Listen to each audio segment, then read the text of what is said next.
एक व्यक्ति जो किसी के साथ बुरा नहीं करता, जानबूझकर किसी को दुख नहीं पहुंचाता, जरूरत पड़ने पर लोगों की मदद करता है, अपनी सामर्थ्य अनुसार गरीबों को दान देता है, पूरी श्रद्धा से पूजा पाठ इत्यादि भी करता है। लेकिन जब ऐसे व्यक्ति के साथ कोई अनहोनी, बड़ी दुर्घटना, अन्याय या कुछ गलत होता है तो लोगों के मन में सिर्फ एक ही प्रश्न उठता है कि अच्छे लोगों के साथ ही बुरा क्यों होता है। तो आज हम इस प्रश्न का उत्तर जानने की कोशिश करेंगे गौतम बुद्ध के जीवन से जुड़ी एक कहानी के माध्यम से। गौतम बुद्ध के समय में उनका एक अनुयायी हुआ जिसका नाम था महाकाल। महाकाल सच में एक बहुत ही अच्छा और धार्मिक व्यक्ति था। वह लोगों की मदद करता, गरीबों को दान देता, किसी के साथ अन्याय नहीं करता और बुद्ध द्वारा बताए गए पंचशीलों का पालन करता। सीलों का पालन अर्थात हत्या नहीं करना, चोरी नहीं करना, व्यभिचार नहीं करना, झूठ नहीं बोलना और नशा नहीं करना। इसके साथ ही वह बुद्ध द्वारा बताए गए ध्यान और साधना का अभ्यास भी करता। वह हर पूर्णिमा और अमावस्या को बौद्ध आश्रम में होने वाले उपोषण में हिस्सा लेता और पूरी रात बुद्ध के प्रवचन सुनता।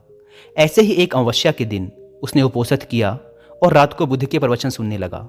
भोर सवेरे जब बुद्ध के प्रवचन समाप्त हुए तो आश्रम से निकलकर वह पास के ही तालाब में नहाने के लिए चला गया।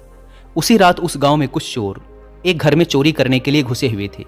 जब वो चोरी करके भाग रहे थे तो गलती से एक चोर का पैर बर्तनों से टकरा गया और बर्तनों की आवाज़ से घर के लोग जाग गए। चारों तरफ हल्ला मच गया कि गांव में चोर घुसे हैं। मोहल्ले भर के लोगों ने चोरों का पीछा करना शुरू कर दिया। कुछ देर तक तो चोर गहने जेवरात की पोटली लेकर भागते रहे, लेकिन जब उन्हें महसूस हो गया कि अब बचना संभव नहीं है, पकड़े जाएंगे, तो तालाब के पास से जाते हुए चोरों ने सारे गहने जेवरात महाकाल के कपड़ों के पास फेंक दिए और वहां से भाग गए। जब लोग वहां पहुंचे तो उन्होंने देखा कि चोरी का सारा सामान तो इस व्यक्ति के कपड़ों के पास पड़ा हुआ है। सभी लोगों ने महाकाल को ही चोर समझ लिया और तालाब से बाहर निकालकर उसे मारना शुरू कर दिया। वह कहता रहा कि मैं चोर नहीं हूं, मैं तो रात भर प्रवचन सुनकर आया हूं और यहां सिर्फ स्नान कर रहा था। मुझे नहीं पता ये चोरी का सामान यहां कैसे आ गया।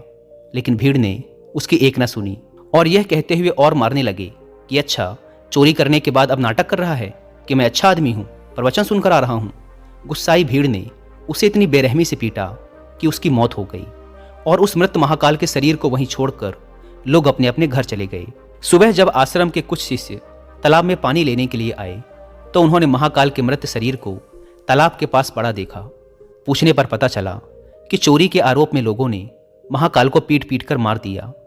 शिष्यों ने बुद्ध के पास जाकर ये दुखद खबर सुनाई कि बेचारे उपासक महाकाल को लोगों ने मार दिया। उसे उस गलती की सजा मिली जो उसने की भी नहीं थी। बुद्ध शिष्यों के द्वारा की जा रही अलग अलग बातों को बस ध्यानपूर्वक सुन रहे थे। तभी उनमें से एक शिष्य ने बुद्ध से पूछ ही लिया, बुद्ध, ये बात तो आप भी जानते हैं कि महाकाल कितना अच्छा इंसान था। उसने कभी किसी के साथ कुछ गलत नहीं किया, फिर उसके साथ ही इतना गलत क्यों हुआ? बुद्ध ने कहा, महाकाल इस जन्म में तो अच्छा था, लेकिन आज जो भी उसके साथ हुआ ये उसी के कर्मों का फल है जो उसने पूर्व जन्म में किए थे। अपने पिछले जन्म में महाकाल वाराणसी के राजा के यहाँ एक राज अधिकारी था। वाराणसी के पास एक बड़ा सा व्यावसायिक गांव था जहां पर पहुंचने के लिए एक जंगल को पार करना पड़ता था। लेकिन उस जंगल में कुछ लुटेरे रहते थे जो कि वहां से गुजरने वाले राहगीरों और छोटे व्यापारियों के सामानों को लूट लिया करते थे। व्यापारियों ने वाराणसी के राजा से अपनी सुरक्षा की गुहार लगाई तो वाराणसी के राजा ने अपने उस राज अधिकारी को कुछ सैनिकों के साथ व्यापारियों से कुछ धन लेकर उन्हें जंगल पार कराने के काम पर नियुक्त कर दिया। राज अधिकारी महाकाल भी अपने काम को पूरी ईमानदारी से कर रहा था। वह लोगों से कुछ धन लेता और अपने सैनिक भेजकर उन्हें सुरक्षित जंगल पार करवा देता। एक शाम पति पत्नी का एक जोड़ा अपनी छोटी सी बैलगाड़ी में बैठकर राज अधिकारी के पास आता है और धन के बदले उन्हें सुरक्षित जंगल पार करवाने के लिए कहता है। लेकिन राज अधिकारी ये कहते हुए उन्हें मना कर देता है कि अभी जल्द ही रात होने वाली है, इसीलिए वो उनकी और अपने सैनिकों की जान खतरे में नहीं डाल सकता। उन्हें जंगल पार करने के लिए सुबह तक का इंतजार करना पड़ेगा। वो पति पत्नी बहुत आग्रह करते रहे कि अभी रात होने में बहुत समय है, वो उन्हें जंगल पार करा दे, लेकिन राज अधिकारी नहीं मानता और उन्हें सलाह देता है कि वो रात भर यहीं रुके। उनके रहने और खाने की व्यवस्था वो खुद करवाएगा। पति पत्नी को मजबूरन उस राज अधिकारी की बात माननी पड़ती है। असल में उस राहगीर की पत्नी बहुत सुंदर थी, जिसे देखकर राज अधिकारी उस पर मोहित हो गया था। उस पर काम वासना हावी हो जाती है और जब व्यक्ति पर काम वासना हावी हो जाती है तो उसे सही गलत कुछ समझ नहीं आता।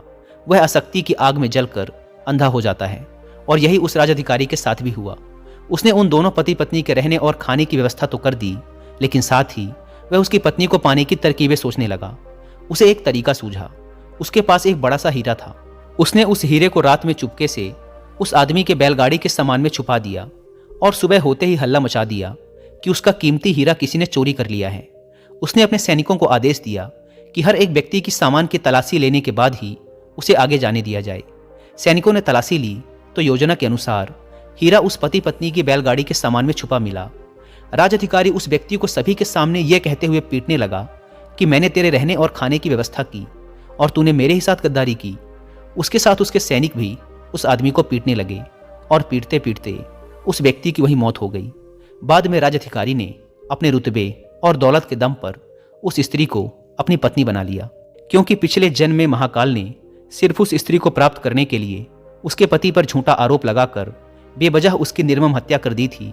इसीलिए पिछले जन्म में ही उसकी मृत्यु के पश्चात उसे नर्क प्राप्त होता है और नर्क में बहुत दुख भोगने के बाद उसे यह इंसानी जीवन मिलता है।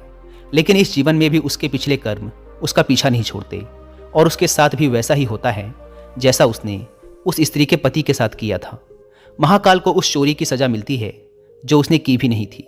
उसने इस जन्म में तो अच्छे कर्म किए थे, लेकिन उसके पिछले जन्म के बुरे कर्मों की वजह से आज उसकी ये दुर्गति हुई है। बुद्ध ने आगे कहा, तो भिक्षुओं, अगर इस जन्म में किसी अच्छे व्यक्ति के साथ बुरा होता है तो यह उसके पुराने जन्मों के पाप ही होते हैं, जिनका फल उसे इस जन्म में भुगतना पड़ रहा है। इसीलिए मैं तुमसे कहता हूं कि अपने आज के कर्मों को सुधारो, ताकि तुम्हारे आने वाले जन्म भी सुधर जाएं।